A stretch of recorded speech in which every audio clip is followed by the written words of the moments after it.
and a Merry Christmas to you. Welcome to another edition of Foreign Dispatches, the program that takes you around the world in 25 minutes. I'm Layo Olarinde. On the program today, it's all about Christmas as we visit countries marking the season in different ways.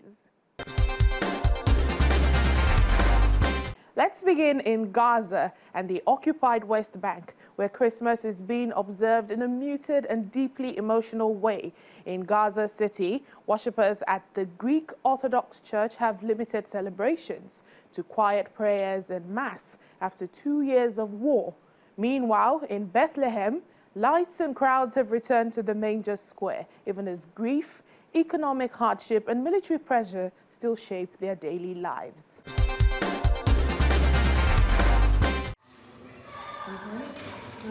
Christians in Gaza celebrating the Christmas season in a church scarred by conflict, not surrounded by the usual sounds of public celebration.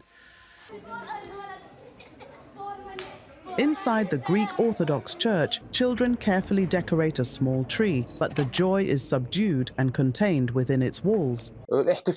This year's celebration are similar to the celebrations of the past 2 years and will be restricted to prayers and mass within the church building only. The public celebrations are also be cancelled. We are still living the burdens of war, enduring unstable, ambiguous conditions. People are still grappling with frustration and grief. The blood of the martyrs, as people say, is still hot, and many are still mourning. They are not psychologically prepared for celebrations. Outside the sanctuary, the reality of loss runs through almost every family. Residents decorate amid memories of those who are no longer here. The holiday itself brings happiness, but the current situation imposes hardships upon us. My son was martyred, and after 40 days my husband died from grief and illness. Happiness has left our hearts. It faded away. Christmas this year is a little bit different from the previous one, as we were mourning my aunt and grandmother, so we couldn't mark the occasion with a decorated Christmas tree and festive preparations. A ceasefire between Israel and Hamas has been in place since October under the first phase of a US-brokered Gaza peace plan, covering the truce, exchanges of hostages and prisoners, and aid entering the Strip. But Gaza's Christian community, like the rest of the population, is living amid devastation and uncertainty, with many homes and neighborhoods still in ruins.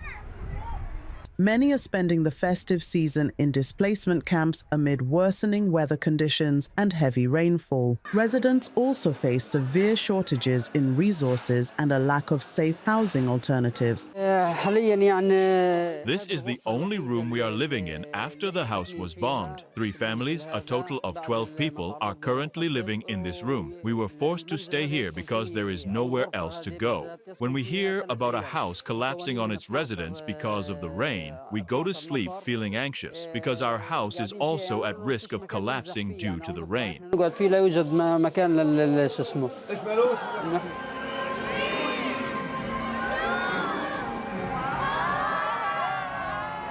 Around 60 kilometers away, in Bethlehem, in the occupied West Bank, Christmas looks very different but carries its own tensions. For the first time since the war began, the city lit its giant tree beside the Church of the Nativity, with thousands packing Manger Square as colored lights return to the streets and signs advertise Christmas bazaars and children's parties. The Palestinian people's pain and hope for a new life are equally shared. The event of lighting the Christmas tree takes place in Bethlehem with grieving during the past 2 years, given the economic and political situations plaguing the city. We pray that peace and security prevail across the sacred land in general.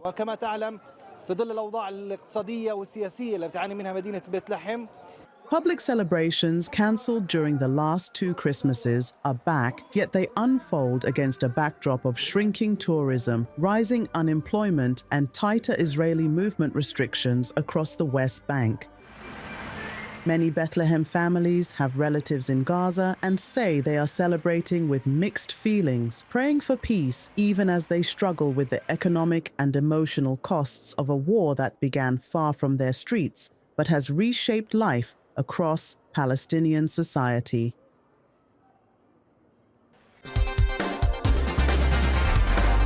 Over in Syria, Christmas lights are back in some cities, but celebrations are unfolding under the shadow of recent attacks and deep anxiety among minority communities. Church leaders say they are determined to bring the moments of joy and normalcy, even as fears linger and promises of an inclusive new Syria remain. In Aleppo, the courtyard of the Monastery of the Holy Land is transformed into a Christmas village, a pocket of cheer in a country still scarred by war and political upheaval. Fireworks crackle overhead as scout troops perform and families pose for photos under strings of lights. For organizers, the aim is simple: to give people a reason to smile and to support local traders. The Syrian society today, after multiple years of war and torment, is eager for the revival of hope and a promising future. Events such as this one are signs of hope, allowing people to come together in a festive and peaceful atmosphere. This is the true Christmas spirit.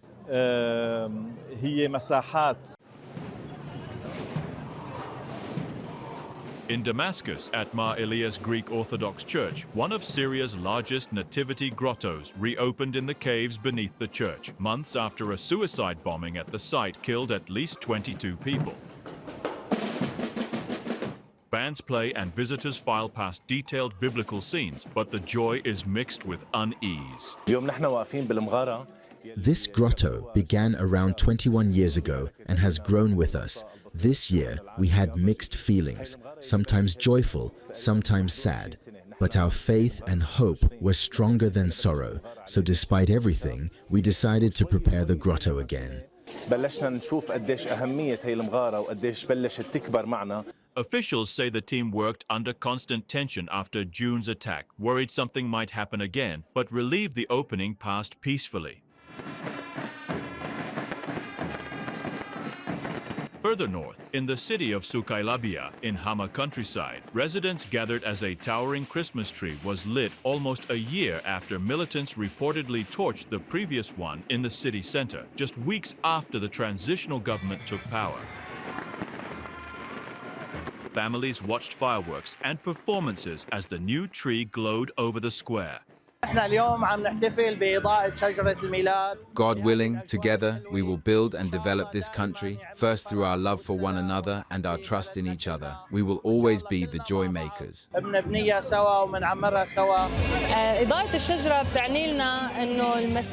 This tree symbolizes love, peace, the freshness of life and harmony among the people.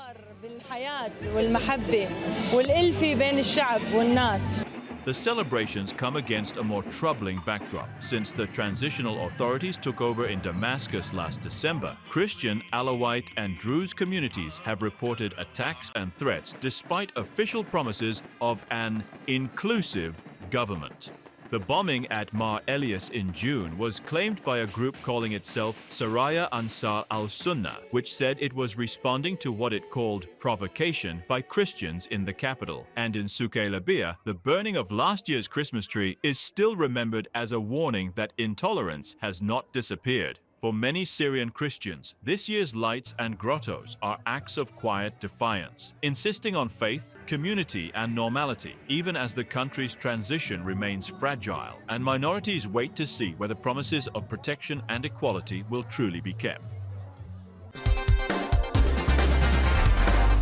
On a lighter note, in Mexico City, thousands of people are celebrating the festive season by swapping everyday sportswear for Santa suits.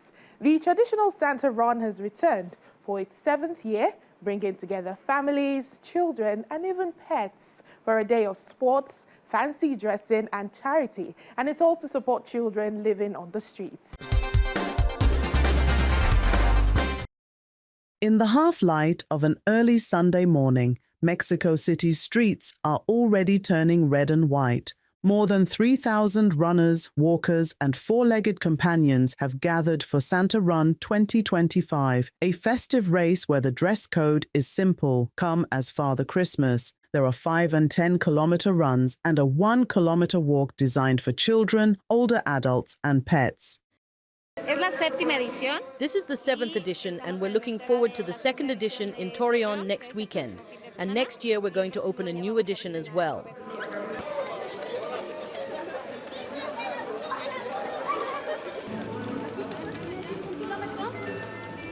Families pose for photos, adjust beards and hats, and stretch before the start. For organizers, it is about more than just a fun run. The race is amazing. It's a great concept to promote sport among children and families, encourage togetherness, and take advantage of the fact that it's Christmas. Santa Run began here in 2019, inspired by similar events in Australia. The idea was simple: take a playful global tradition and give it a local twist and a purpose. This year's race supports Fundación Somos Luz, a charity that helps and cares for children living on the streets of Mexico City. For many runners, the challenge is personal as well as charitable. You feel an adrenaline rush. I feel motivated and really eager to run right now, with the weather being perfect to run the 10 kilometers. Around the world, Santa runs have become a light-hearted way to mark the season and raise money for good causes. In Mexico City, the organizers are already planning more editions in other cities, hoping that every December, a growing sea of Santas will bring not just color to the streets, but concrete help to those who need it most.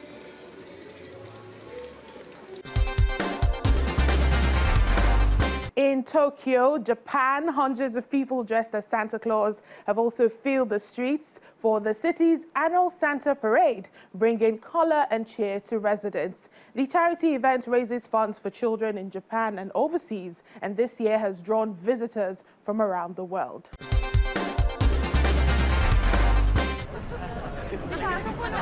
Tokyo streets turned red and white as crowds of Santas marched from Harajuku Station to Shibuya, filling the 2.5-kilometer route with music, color, and Christmas energy.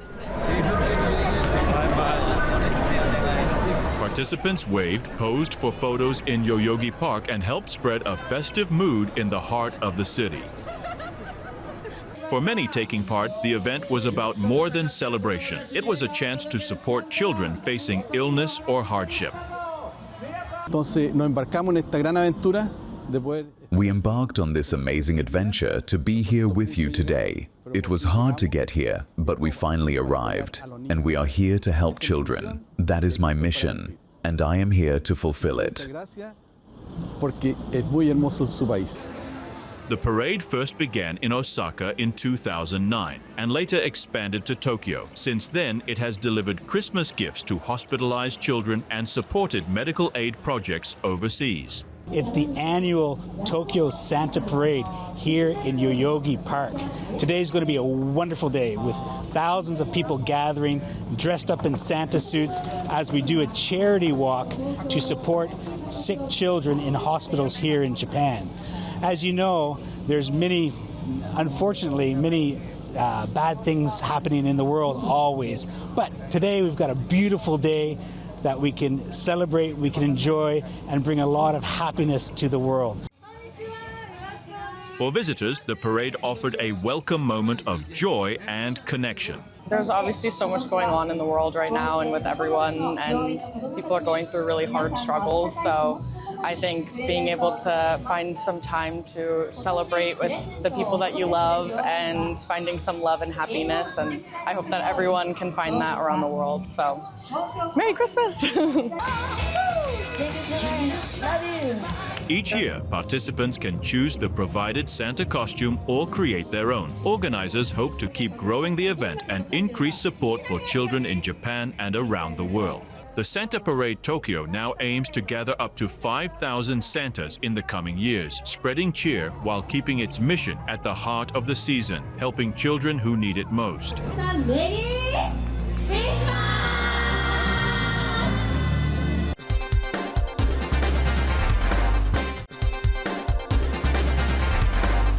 When foreign Dispatches returns in just a moment. We head to China's northeastern city of Harbin for a spectacular winter festival. And later to Lima in Peru, where police are sharing the festive spirit on the streets.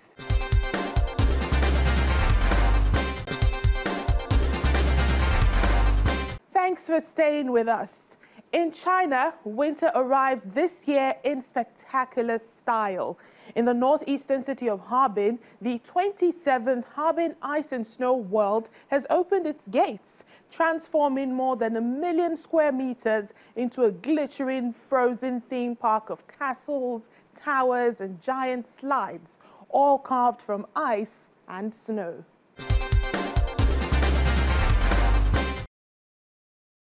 The lights go on and Harbin's Ice and Snow World comes to life. In temperatures well below zero, visitors stream through the gates into a landscape built from more than 400,000 cubic meters of ice and snow, shaped into over 2,000 sculptures. High above, a 120-meter Ferris wheel gives panoramic views of the illuminated park and the frozen Songhua River beyond. On the ground, the big draw for thrill seekers is the Super Ice Slide, now extended to 521 meters with 24 lanes, making it the longest in the park's history. The most exciting attraction I tried today was definitely the giant slide.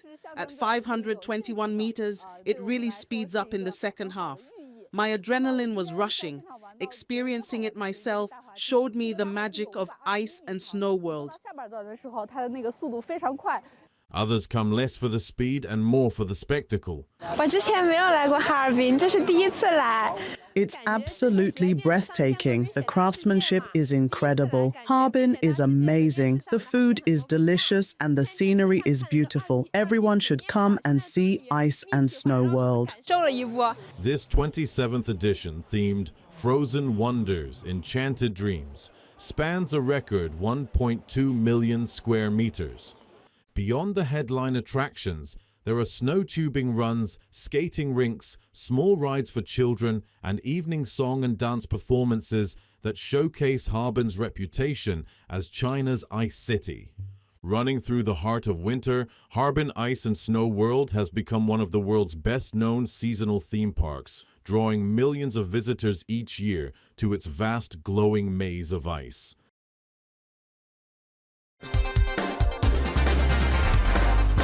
Also, lighten up the season, one of Vietnam's best-known landmarks has been transformed into a glowing symbol of Christmas. Take a look. Saigon's Notre Dame Cathedral has become a canvas of light, reborn for Christmas as a shimmering landmark in the heart of Ho Chi Minh City. Aerial shots show the basilica draped in what looks like a vast golden net, created by an estimated 1,000 kilometers of LED lights, twice as many as last year. As darkness falls, the twin spires appear like towering Christmas trees, every arch and roofline picked out in light. On the ground, Gunamro and the surrounding square have turned into a festive promenade. Families, tourists, and groups of friends weave through illuminated arches, star-shaped sculptures, and media art installations, stopping for photos and videos.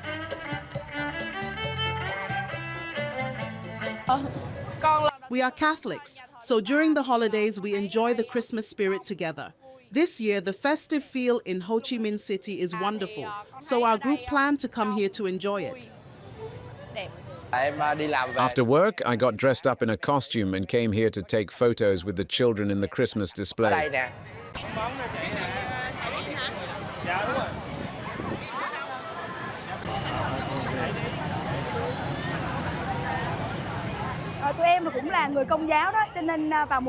This is my first time visiting the cathedral. It's incredibly crowded and lively, and the illuminations are beautiful. Church officials say heat-free LEDs were chosen to protect the 19th century neo-Romanesque structure, which has been under long-running restoration.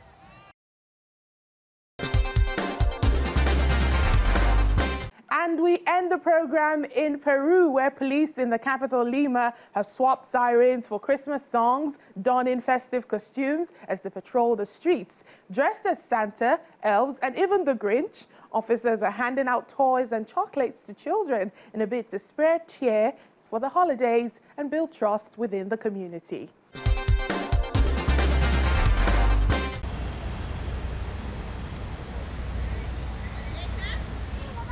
Police in Lima are taking a different approach to traffic duty this festive season, trading their regular uniforms for red suits, green hats, and painted faces. Officers from the Traffic and Road Safety Division rode through the capital on motorbikes dressed as Santa Claus, the Grinch, elves, and nutcrackers, performing choreographed dances and even a few acrobatics as they went.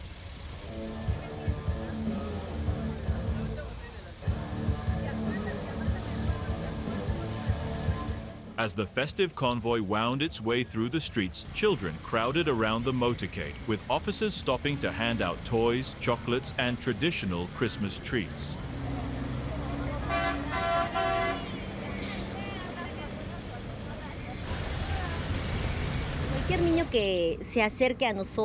Any child who comes up to us, we give not just a smile, but maybe a panettone, a chocolate, or a small gift.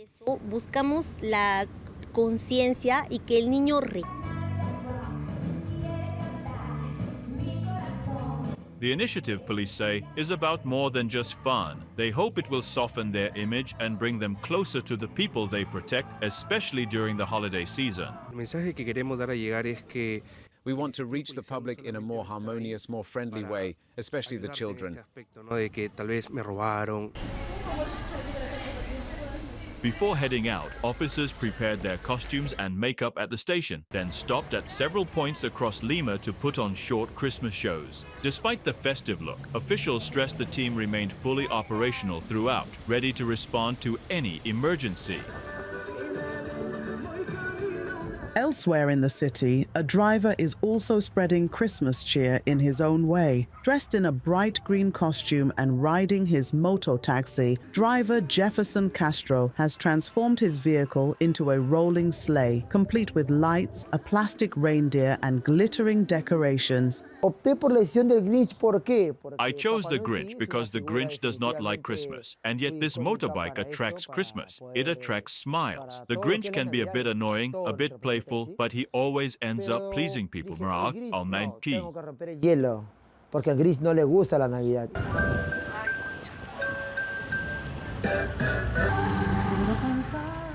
Residents stop to wave, take photos, and laugh at the sight of the so-called Moto Noel, offering a brief escape from the city's tension and rising insecurity on public transport.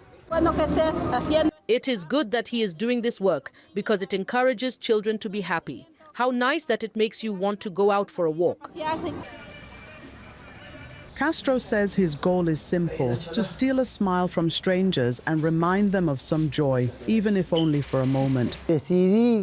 Wherever I go, from the smallest to the biggest, I disconnect them from reality for a moment. I take away that worry, those family pains that some may have. Moto Noel has given me the satisfaction of connecting with my fellow human beings. That smile as a human being fills me. Local authorities have granted special permission for his festive vehicle during the holidays, despite strict rules on public transport signage and modifications. For many in Lima, where attacks and extortion targeting drivers have surged this year, both the police motorcade and the Moto Noel are small but welcome flashes of hope in a difficult season. And that's the program today. Remember, you can catch all our top stories and more at channelstv.com. Thank you for watching the program. I'm Layo Olarinde. Merry Christmas.